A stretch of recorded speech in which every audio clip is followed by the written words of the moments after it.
Burada tarlamız var, ekip biçtiğimiz yerimiz. Şu anda karayollarının yaptığı yoldan dolayı mağduruz. Çünkü tarlamıza girip çıkamıyoruz. Yaptığı bariyerlerle araziye giriş çıkışa yol yapmamasından dolayı, yani traktörü şu anda nasıl götürüp tarlayı süreceğimizi, eve nasıl gidip oturacağımızı hiçbir şekilde yapamıyoruz. Çoluk çocuk gelemiyor. Gördüğünüz gibi bariyerden sonra da gördüğünüz gibi bu şarampol, yani buradan hiç kimse geçemez. Yani aracı bırak yaya zaten geçemiyor. Komşularda da kimse izin vermediği için biz bu araziyi şu anda kullanamıyoruz, ekip biçemiyoruz. Bu yol Temmuz ayında daha tam yani girildi bu bölgeye. Bize dediler ki işte biz sizin var olan yolunuzu kapatacağız. Gidin karayollarına dilekçe verin. Biz bu dilekçeyle sizin yolunuzu hem genişletip hem etütünü daha sağlam yapacağız. Araç rahat inip çıksın diye karayollarına gittik, dilekçeyi verdik. Dilekçe 10 gün önce cevaplandı. O zamana kadar zaten yol bitmişti. Karayolları da dilekçesinde orası bizim şeyimiz değil. Biz iller arası, ilçeler arası yolları yapıyoruz. İşte senin arazinin gidecek yoldur, evine gidecek yoldur. Onlara biz karışmıyoruz. Onların Büyükşehir Belediyesi'nin yapması lazım dedi. Biz de kalktık gittik Büyükşehir Belediyesi'ne dilekçe verdik, anlattık. Büyükşehir Belediyesi'nden halen gelen bir cevap yok. Ama oradaki müdürün, oradaki yetkililerin verdiği cevap, yani dedi ki biz bunu yapamayız. Karayolları orada arazi yoludur, kapatmıştı. Size yol da vermesi gerekiyordu. Bizim yapabileceğimiz hiçbir şey yok dediler.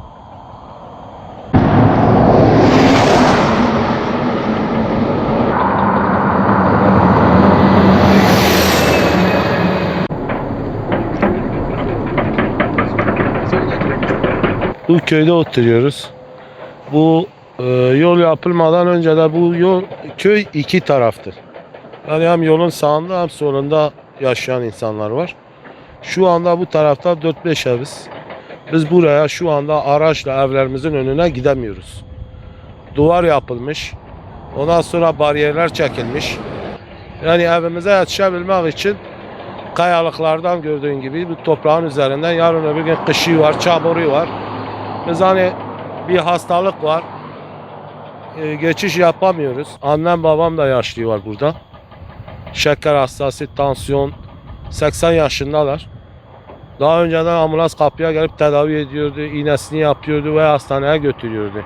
Şu anda bir ambulansın bir kapımıza gelme şansı bile yok. Yani herhangi bir hastalıkta, bir kazada yani bize yetişemiyor kapımıza. Şu anda onun yüzünden de anne babamı Diyarbakır'a göndermişim. Başka arazi sahiplerinin rahatsız olmasına aslında gerek yok.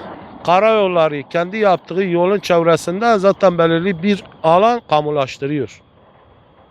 Bunların mesela hak edişini vermiş, burada yapısı olan insanların parası ödenmiş. Bunu ödenmiş. Şu anda bir belirsizlik ortaya atıyorlar. İşte yok falan arazi sahibi bırakmıyor, yok falan arazi sahibi bırakmıyor.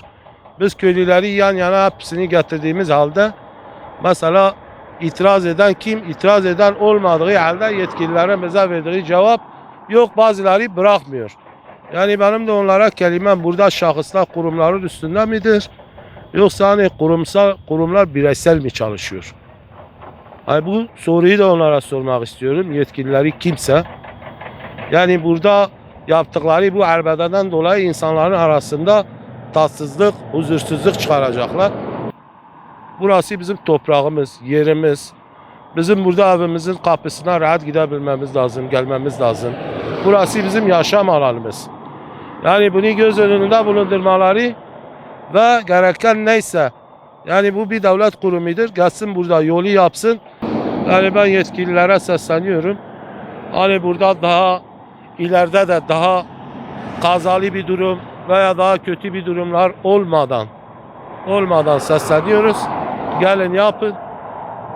Hani bizi bu mağduriyetten de kurtarın yani.